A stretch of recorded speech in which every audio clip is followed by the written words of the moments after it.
that you've got an opposition that isn't being an opposition. Yep. They can't even stand up and say it's wrong to not let somebody like Candace Owens into the country just because she has some different views. We're not even going to let her speak here. I mean, let's think about it. That's insane. Yeah, it's a mother of three. Yeah, well, that's another topic nuts. we've got to go into. I mean, I don't know if you guys have been paying attention to this, but Candace Owens, once again, whenever Joel tries to put on a tour on, it's just like, well, let's fire everything at it. You bring basically. problems. Yeah, you're a troublemaker. Yeah, but you know what? Like, this is why I do what I do, because I really, and again, it's not just me. There's a whole team behind me and what we're doing.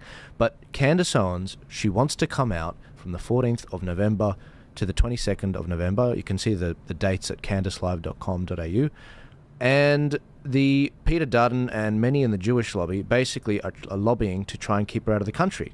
And what's astonishing is, in New Zealand, not even the Jewish lobby there are saying she should be banned. They're saying, and to be fair, the AJA, the Australian Jewish Association, the right-wing Jewish lobby, conservative Jewish lobby, are saying, okay, they're worried about what she was saying, but they don't support her being kept out of the country. Doesn't she? Right? Doesn't she represent diversity? Well, wrong kind of diversity. See, that's the thing. Wrong kind of diversity, my kind of right? opinion. The only kind of diversity that counts to them is the most shallow form of diversity. Everyone looks different and thinks the same, as opposed to the reverse. Yeah. Actually, have a diverse debate and diversity of thought is what matters. Your skin color shouldn't matter. Yeah. So Paul, Damien, actually, did you end up asking her about what the attempt to ban her? Because your interview we just did the interview, recorded it this morning for tonight's show, and we're recording this on a Friday. So by the time this goes to air, everyone will probably have seen the interviews. But she basically is just shocked. She said to me, it's like, is Australia okay? Are you still a democracy, more or less? And she was only half joking. I mean, and I relayed a story. A mate of mine sent me a text this morning. I couldn't believe it. Very coincidental. He's on holiday in Spain. Sends me a text this morning saying, I went to a winery and had a drink, bumped into an American girl, and she asked him, is Australia a democracy? I got the same question when I was in America. You're in trouble when the black American woman is saying we need to invade Australia and spread democracy. She's just kidding. She's just kidding, obviously, but it was funny during COVID because it was just like I could use some help. We could use some help because they've strayed from the values. And we just read the values on the Australian website. What she did say, by the way, was just that if a politician in America tried to say we're going to block somebody because of their speech, and it's like a mother of three who's just a commentator, not a violent person with a serious threat to the country, they would be hounded out of office. She said, so culturally there is still that real commitment to freedom in the US that we probably have lost a bit here. And by the way, guys, just to tie a nice bow on that, I do believe we're going to get her visa, and if we don't, we'll definitely be challenging it. But the idea that they allowed Tucker Carlson in so soon, and also Djokovic, who they blocked previously. Can I say on Tucker Carlson though? Yeah. I was on a video call with their producers before it was out that they were out. They had no idea that this visa issue would happen. Seriously, it is not widely known, and the only way that they did end up getting a visa when they did was a high-placed Labour-leaning lawyer. A celebrity lawyer. This is really hard to do, and it takes lining pockets of Labor politicians to get there. So Joel, all power to you, but Tucker faced a massive uphill journey. I was on a video call, and they had no idea. Their faces, the producers' faces just went white, and they went, what? As I showed them all of these visas that have been cancelled. What about Dan Tian? The shadow immigration spokesman, right? Also calling for this to happen, and Lisa, the MP from Victoria, saying that he also wants her banned. It's like, I'm sorry, are you supposed to be the opposition? I want to finish that point I was making before, and this really leads into it. Sorry, Joel, I'm talking too much, and I'll shut up in a minute. No, this is why we do 2 hours. The point I was trying to get to is that if you don't have an opposition that's actually acting as an opposition, and you don't have a parliament that's actually having that, what happens? People get disenfranchised, disillusioned, angry. What do? They go to the streets, right?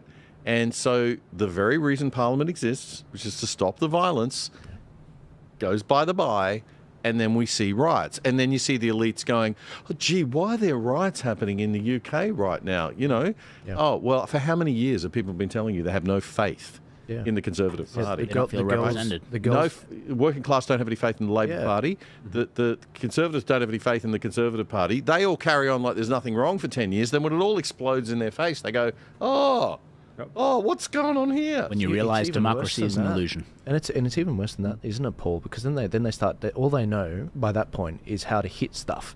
So they're a hammer in search of a nail. And so when that pops up, they're just like bam, bam, bam, and it gets worse. And they don't know. They so believe in their own virtue that they're like we you know. But it's like, but hang on, there are decades of Pakistani rape gangs going after, these girls, these white girls in these rural areas, like in Rotherham and all these other. I might be getting Rotherham and Rotterdam, mixed up, but it's actually happening in both cities, which is heartbreaking. Yep. But it's disgusting, and when I see that happening, and you don't give people, it's like shaking up this isn't the sort of drink that bursts, but if this was Coke and you shake it, and democracy is going to Parliament and just slowly easing it, slowly letting the pressure out.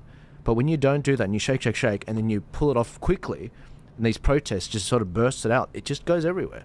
And that's the problem we've got right now. But Chris, you've been very quiet, and you've got a very interesting insight on this topic. Freedom protests. We see people from every religion, every skin color. Why do you think that is? When you went out there and filmed these freedom protests in the COVID years, I'd like to think they all subscribe to these values. Lockdowns are actually quite equal in that way. But what got people the most angry was that it was Western Sydney, multicultural, or should I say Islamic areas that were the most determined to come out there. Why were there so many different groups? Well, we also got to lead into is that why it also broke apart as well is because it was an annealing of so many different people's views and values that then had to work out how do we, Ricardo Bosi, how do we now try and keep these together? And that's why we're seeing this moment is it is multicultural. There has not been the assimilation integration that came together over lockdowns, that one issue that was there. And now how do we keep this kind of ragtag group together? Who's going to lead it? Are we going to go and hail Putin in one direction? Or is this how are we going to deal with these multicultural issues? And that's why it struggled, because it's so divided, because there was no dialogue between it. Yeah, and that's what's really helpful. Western Sydney, they came down hard during the lockdowns, Yeah. when they locked up Western Sydney. It was one of the first Yeah, that's right. Liverpool. It was Liverpool targeted lockdowns. targeted, yeah. Yeah, because you were the least compliant in southwestern Sydney. Yeah, and then Bondi, where would go beach. Yep. They had their freedom, and then in Western Sydney, it was that was just something ready to erupt. On the same day, I filmed down in Guildford, horses running down the main street. I filmed that, and not 6 hours later, I was on Bondi Beach filming people. The workout boys on the beach. Rollerblading. How's things? And I think the outbreak started from someone in Bondi coming to Western Sydney. I mean, something ridiculous like that. People forget these things. One of the astonishing things about the Sydney response